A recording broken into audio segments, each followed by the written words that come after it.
Shalom, first and foremost. First and foremost, I want to start off by giving all the higher praise, honor, and glory due to Yahweh, Bahasham, Yahweh Shai, Bahasham, Pulas, and double honors to the elders, some honors to the apostles. Shalom, shalom. Just let's go into this lesson here real quick. It's going into this clip that I saw.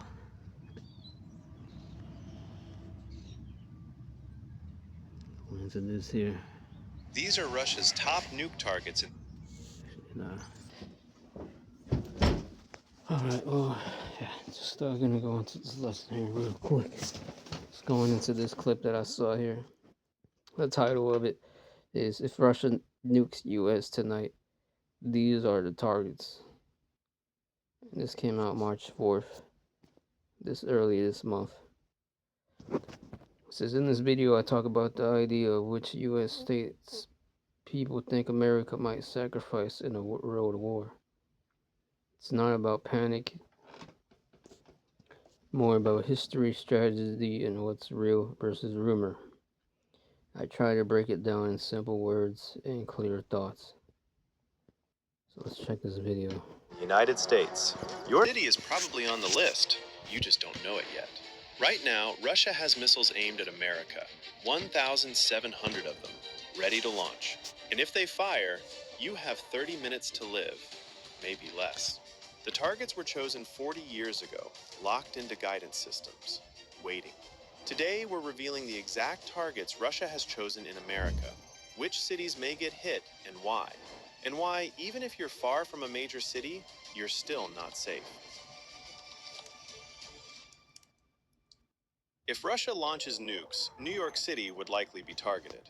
Why? Hitting New York cripples America's economy, 8.5 million people.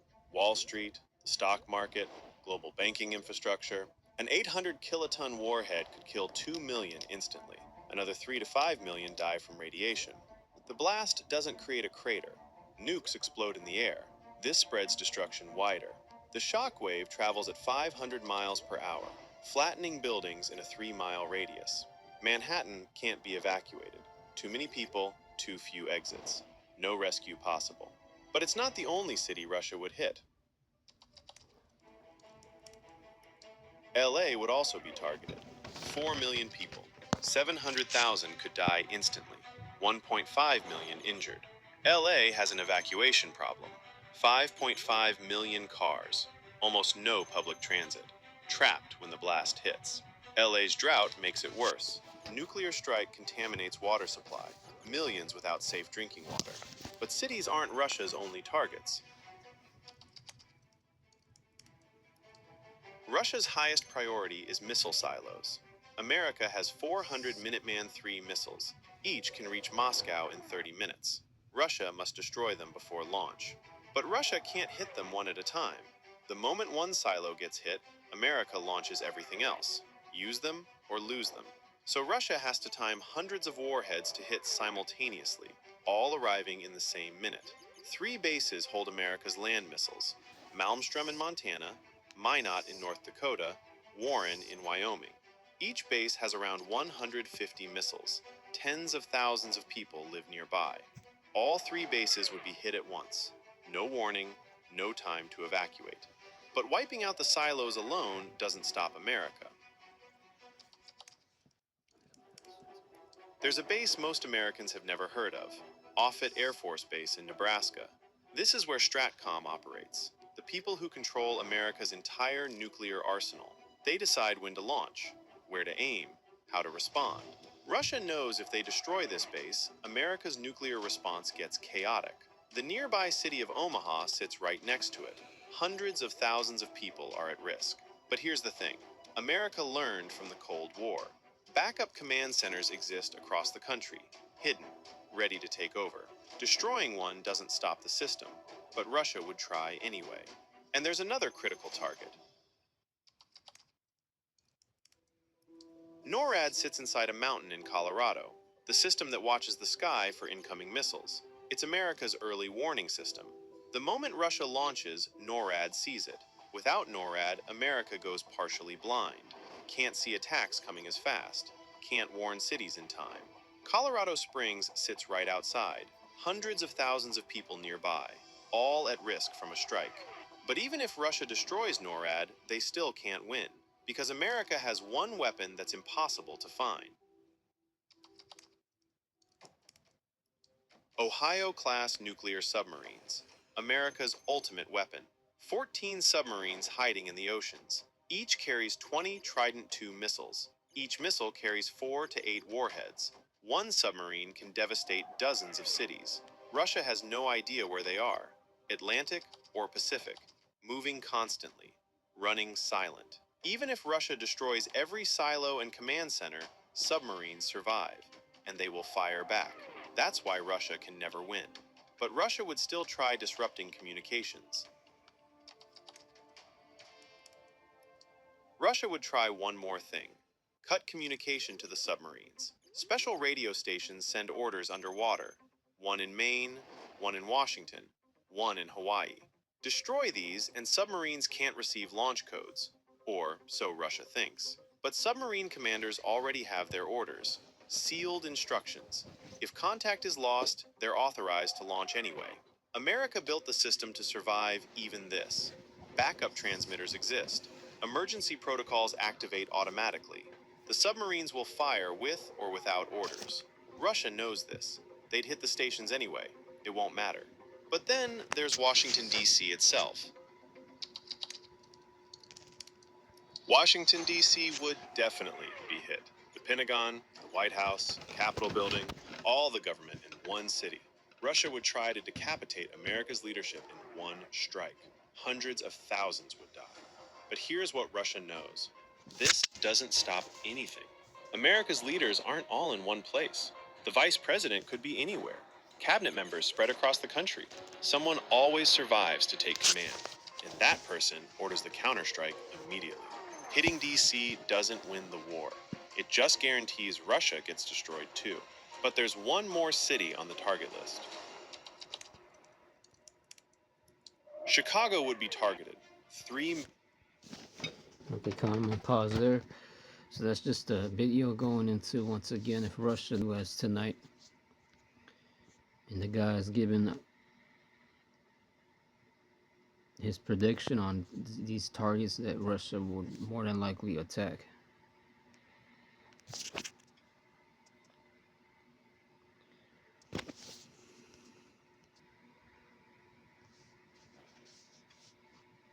This is Ecclesiastes.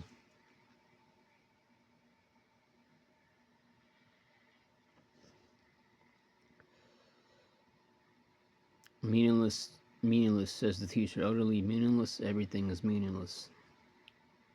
It says here in Ecclesiastes, it wants to teach you that nothing in this life is as solid as we think. And the harder we try to grip it, the easier it slips away. That's woman, which is something that America has taught you to seek after a woman. That's something that we in this truth used to think was as solid as we thought, as we tried harder to grip it and grasp it within our hands.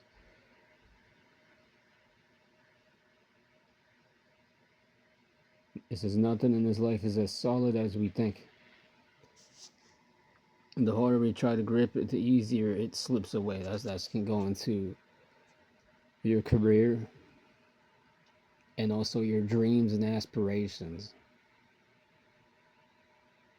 Having that dream job that gives you your dream money, or having with the house and stuff, having all that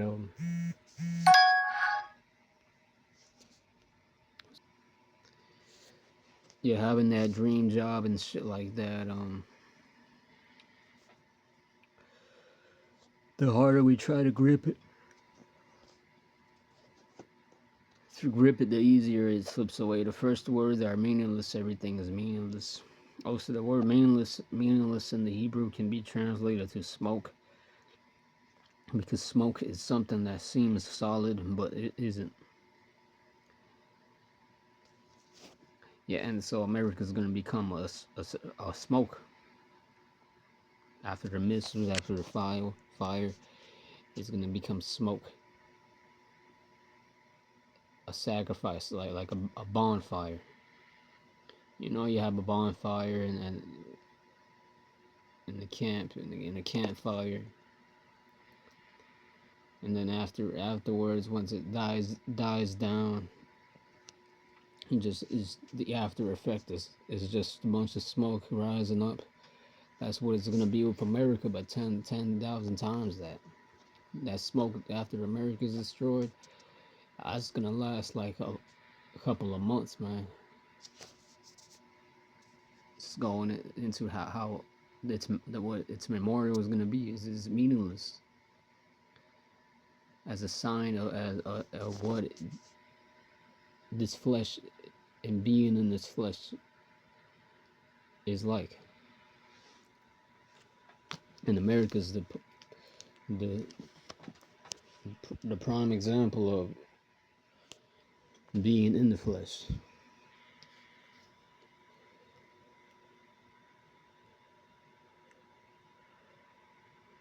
Right, seek your dreams. Don't let anybody tell you otherwise. Love everybody. Love it. Love it. love everyone. And seek your dreams. But this is Zechariah 13:8. And it shall come to pass that in all the land, says Yahweh Bashma, 2 parts thereof shall be cut off and die, but the third shall be left therein. Yeah, and that's going to be 2/3 of our people, which are an incomplete number that are going to have to be left here in Babylon to die. Now, not all 2/3 are going to be here to get smoked, but a good percentage of our people. And this is Psalm 7:6. Arise, Yahweh Shemashah, in your anger, rise up against the rage of my enemies, awake my power, decree justice. Decree justice. 7. Let the assembled peoples gather around you, while you sit enthroned over them on high. 8. Let the Lord judge the peoples, vindicate me, Lord, according to my righteousness, according to my integrity. O Yahweh Shemashah, bring to an end the violence of the wicked, and make the righteous secure. You, the righteous power, you who prove minds and hearts. My shield is Yahweh Most High, who saves the upright in the hearts. He's going to save the upright in the heart. That's the elect. 11. The power of Yahweh is the righteous judge. The power of Yahweh who displays his wrath every day. If he does not relent, he will sharpen his sword. Here's the point. It's going into the missiles, nuclear missiles. He will sharpen his sword. His sword is a weapon. He will bend and string his bow. He has prepared his deadly weapons. He makes ready his flaming arrows. Whoever is, yeah, you Christians explain that. What's a flaming arrow? And what's the lake of fire? And add those together, and then you'll know what Revelation 17 and 16 is going into. 14. Whoever is pregnant with evil conceives trouble and gives birth to disillusionment. And that's 2/3 of our people. They're pregnant with evil. We got to be pregnant with righteousness, because the heart is deceitful above all things, desperately wicked. And then the Lord's judging us for shit we've done in the past, wicked acts that we've done in the past. So we're not even exempt. We can't even make ourselves right, because we could have done something in the past. How are you gonna make that right when the Lord could still, to the Lord that was only a couple seconds ago? What minute actions, righteous actions, can you actually accomplish to recompense for the evil you done. Your good actions, no, only the Lord can recompense and brush your sins behind his back. That's why we need Yahweh Shai. We call upon Yahweh Shai. And that's really why I believe the Lord has us in this low change of darkness so we can call upon Yahweh Shai. Because we wouldn't even look up to Yahweh Shai. We wouldn't need Yahweh Shai if we were just perfect. So the water Yahweh Bashim Shai. This is 14. Whoever is pregnant with evil conceives of trouble and gives birth to disillusionment. But all evil does is give birth to disillusionment.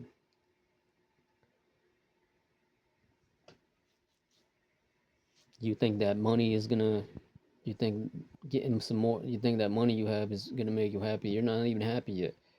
So you make some more money and you think that's gonna change? You've been making money all this time, bro. You've already been making more money. You're gonna get a couple more stacks and then still not be happy, bro. So money that ain't really. So that's all evil. That money is evil. The love of money is evil. The love of chasing money is evil. It just gives birth to this illusionment. It says, men who love money, who seek money, they're pregnant with evil. That's a metaphor for what's in their mind, what's in their heart. It's that money, seeking that money. They're pregnant with that. Like a woman's pregnant with a child. The child still doesn't come out yet. But then when the child comes out, that's them acting out upon that evil. And then all it does is conceives trouble. As the saying goes, more money, more problems. Not necessarily because the people around you, but because of what it does to your mind. And gives birth to this illusionment. 15. Whoever digs a hole and scoops it out falls into the pit they have made, and that's ultimately going to be Esau Edom. This hole that he's dug for the Israelites is going to come back on him. And then you other Israelite camps, heads, leaders that are going off.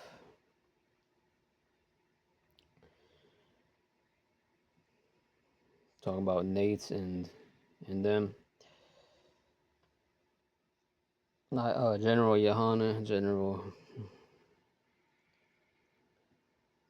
Mills, General Yohana. He was going to be. They're gonna fall into it because ultimately they love money. How do I know they love money? Because they're seeking money.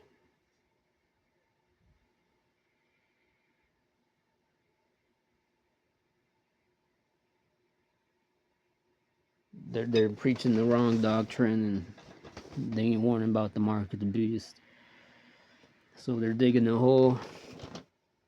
Whoever digs a hole and scoops it out falls into the pit they have made.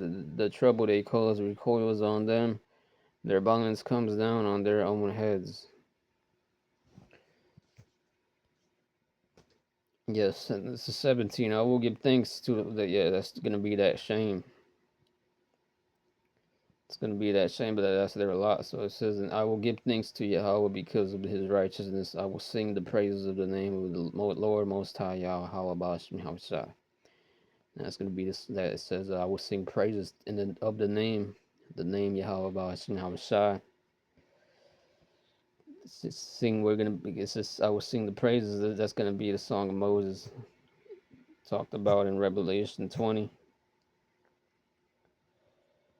Talked about in Revelation 20, and I think that was in verse. Actually, that's in Revelation 15, I think. The Song of Moses. So going back to this. Million people. 600,000 could die instantly. Millions injured. Chicago sits on Lake Michigan. Blast affects the water. Wind spreads fallout across the Great Lakes. 80 million people nearby. The region's economy collapses. But targeting cities isn't the most devastating part. Nuclear war doesn't just destroy cities, it poisons everything. Rivers become radioactive. Rain carries contamination for hundreds of miles. Crops won't grow in contaminated soil. Animals die from radiation sickness. Wind patterns spread fallout across entire regions. Where the fallout goes depends on the weather that day, which way the wind blows, how much it rains. Some areas might be safe, others become dead zones for years. But the Midwest faces the worst. The Midwest gets hit hardest. Nebraska, North Dakota, Montana, Wyoming hold silos. Russia must target them. 80% of Americans live east of Mississippi. Wind carries radiation eastward. Montana strikes spread fallout across eastern U.S. Millions exposed depending on weather. Cancer rates spike. Birth defects increase. And that brings us to the total cost. If Russia launches, the death toll is unimaginable. Major cities hit, millions dead instantly. Military bases destroyed, hundreds of thousands more. That's just the direct hits. Princeton University studied what a full nuclear war would look like. Their estimate? 90 million Americans dead or injured in the first few hours. 34 million dead from the blasts. 57 million injured from radiation and burns. But it gets worse. Radiation spreads for years. Crops fail across farming regions. Nuclear winter blocks the sun. Temperatures drop worldwide. Growing seasons collapse. Famine spreads globally. Total deaths worldwide could reach hundreds of millions, maybe over 1 billion when starvation and disease hit. And this assumes both sides only use part of their weapons. Russia has around 5,500 nukes. America has nearly as many. If they used everything, civilization might not survive. So will any of this actually happen in reality? Will this happen? Unlikely. Russia knows launching nukes guarantees their own destruction. America would detect launches immediately. Within 30 minutes, missiles would be heading toward Russia. Moscow, St. Petersburg, every Russian city. This is mutually assured destruction. MAD. Both sides destroyed. That's why it hasn't happened. From first launch to devastation, 30 minutes. No time to negotiate. Targets already programmed. One mistake could trigger it all. Russia's targets aren't random. New York for the economy. LA for the West Coast.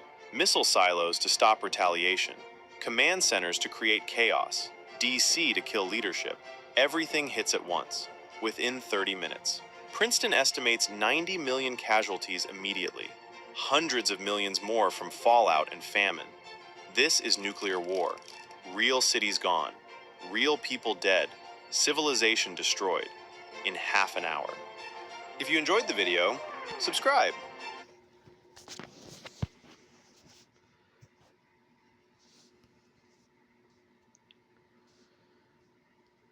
And so I gotta get this scripture here. This is Job 20 and verse. I'm gonna get this first. This is a Job 20 and verse 20. Surely he shall not feel quietness in his belly. His belly there is America. He shall not save of that which he desired. That he there is going into the top and banking families of wicked as elites. 21. There shall none of his meat be left. None of his meat there is going into his riches, his kingdom, his power. Therefore shall no man look for his goods. Yeah, because it's not, Esau's not going to be in power anymore. Yahushua is going to come who just take shit. Yahushua is a so-called black man. A tall, pretty skinny so-called black man with a white beard, white hair. He's going to look very young when he returns to take shit. He's going to take shit. So there's no man look for his goods. Esau's not going to have anything, any power left to go to him for.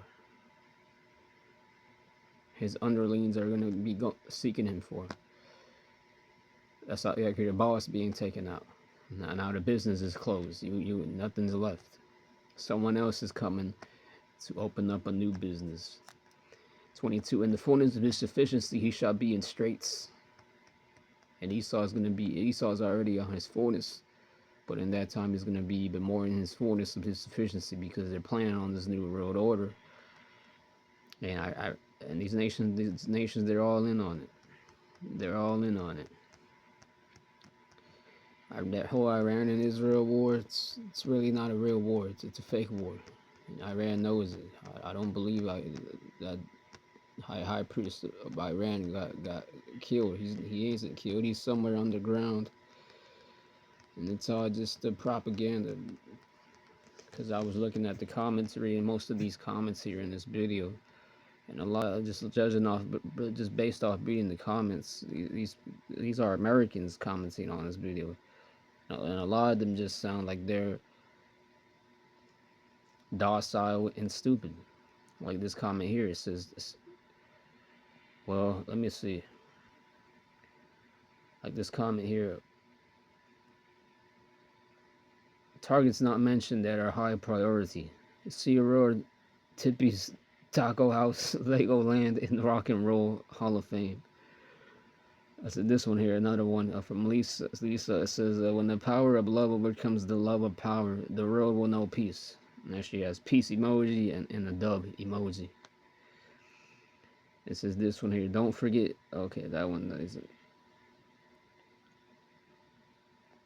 It says here, don't let crazy people lead America, never know. That's just a stupid comment. It just doesn't make sense. This one here from this guy says, this is Donald Trump's war. He lives in D.C. Go to his house to leave every other city alone. This one right here says, 2 world wars are enough. And then this one says, nice video, heart emoji. So these people are very docile. They're not.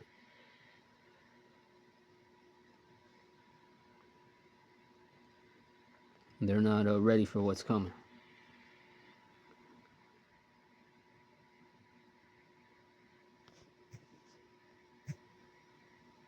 They're not ready for what's coming. So I mean, the Warrior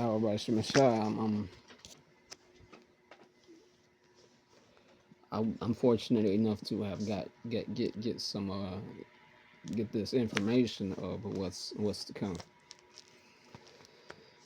What's to come, which is going to be this third war, and this is Job 20 and 23. When he is about to fill his belly, Yahweh Shai, it's the name, shall cast the fury of his wrath upon him, and shall rain upon him while he is eating.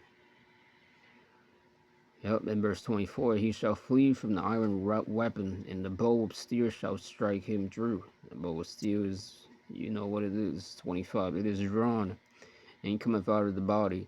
Yea, the glittering sword cometh out of his gall. You already know what that glittering sword out of his gall is. Their terrors are upon him. It's going to be America being destroyed. All darkness shall be hid in his secret places. A fire not blown shall consume him. A fire not blown shall consume him. It shall go ill with him that is left in this tabernacle. Yeah, and that's Esau, Edom. America being destroyed is part of this Edomite's tabernacle. So this is the border of wickedness.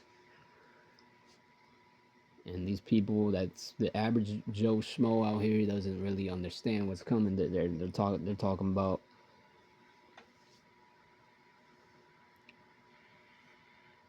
they don't. Well, ultimately, the Lord has blinded them, and they're going off of the entertainment that they watch all day, and then they ain't spiritual, and so they're just hoping that this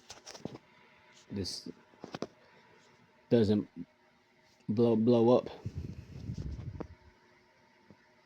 This whole situation with Iran in Israel, everybody has heard about it, even your Joe Schmo. They're just hoping this thing blows over. I mean, but if they're jakes, man, they should know better, man. Because, hey, but once again, the Lord blinded them. But us as the elect, we're hoping that this thing, this is what we're hoping for every day. This is what we're hoping for every single day. Because we're in this wicked flesh, this wicked ass flesh, man. It gets us into trouble. And then once again, we're paying for shit we've done in the past life. Like, how can you even tell the Lord to forget your sins you done in the past life when you might not even know what you've done. You could have bowed to Baal. You could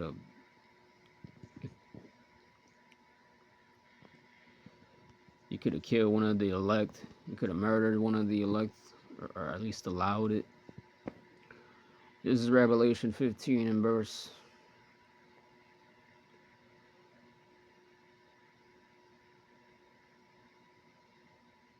Because they say Manasseh killed Isaiah, the prophet Isaiah, and Paul killed some of the Christians too.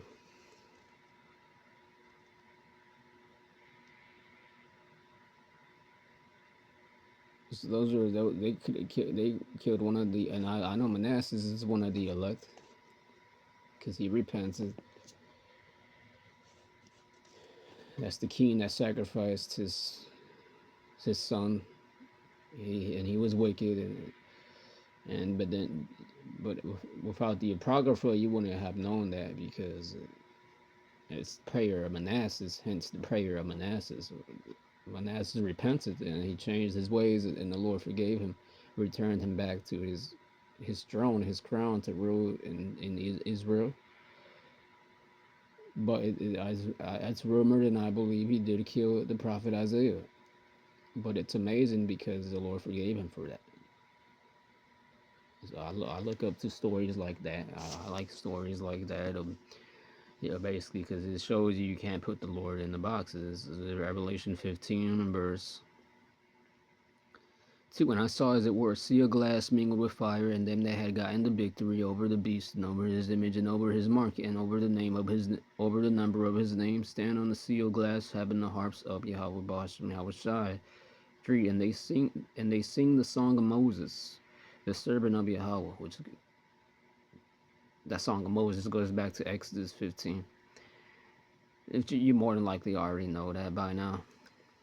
And to those who don't know, this Exodus 15, that's what the origins of this scripture's referencing. When it's right after Pharaoh got drowned, Moses sang a song, and it's a good ass song. And they sing the song of Moses, the servant of Yahweh Ba'ashmasha. So we're gonna sing that exact song when we're lifted up in the chariots, as we're sipping yon yon. We might just even be sipping yon yon, literally. And as we're doing that, we're gonna be singing the song in the Hebrew, in the song of the Lamb, saying, "Great and marvelous are thy works, Lord Yahweh Bashem Shai Almighty. Just and true are thy ways, thou King of saints, God."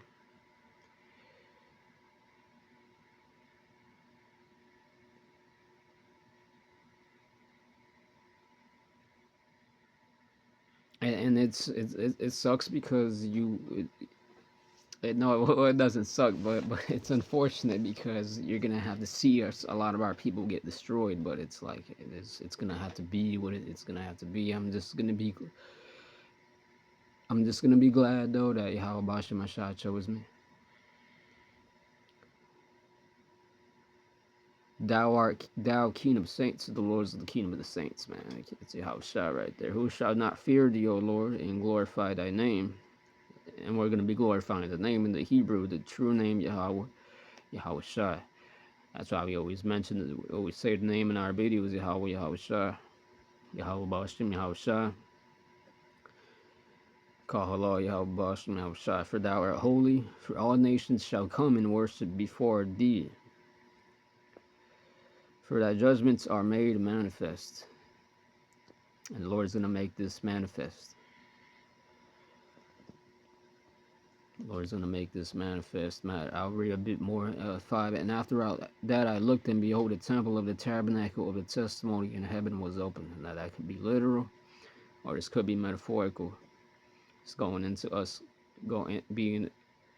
having the victory. But it could be a literal temple in the heaven, which is the tabernacle. The temple.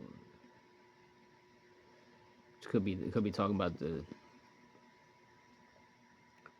the Ark of the Covenant. But anyway, it's the six and the seven angels came out of the temple, having the seven plagues, clothed in pure and white linen, and having a breast girded with golden girdles. Jumping down to 8, and the temple was filled with smoke. The temple was filled with smoke. That temple could just be talking about the elect up in the chariot, filled with the smoke coming from below, as the smoke from America, Babylon, from the glory of Yahweh. And the temple was filled with smoke from the glory of Yahweh Bashmashai and from his power, and no man was able to enter into the temple till the seven plagues of the seven angels were fulfilled.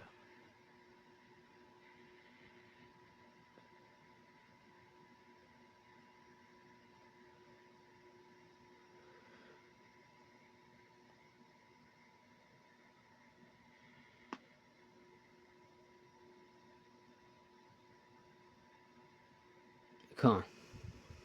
So that's the word. That concludes the lesson for today. Shalom. Hopefully this is edifying. Abar Abar.